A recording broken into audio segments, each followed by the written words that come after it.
বিশেষ অল্পচিত হয়েছে।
ঢাকা থেকে ঠাকুরগাঁ নাম হলো স্লিপার হেরিটেজ এবং বিপরীত মুখ থেকে আসা মালবাহী একটি ট্রাকের মধ্যে মুখোমুখি সংঘর্ষ হয়।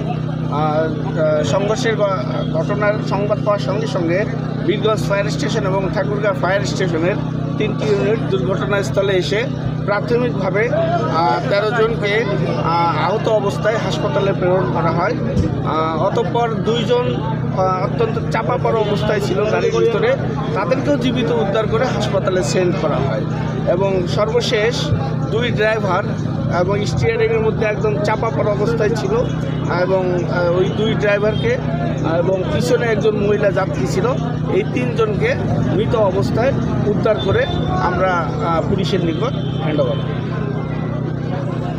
আসলে বিষয়টি সকালের ঘটনা, সকাল 8:10 এই দুর্ঘটনাটি ঘটেছে।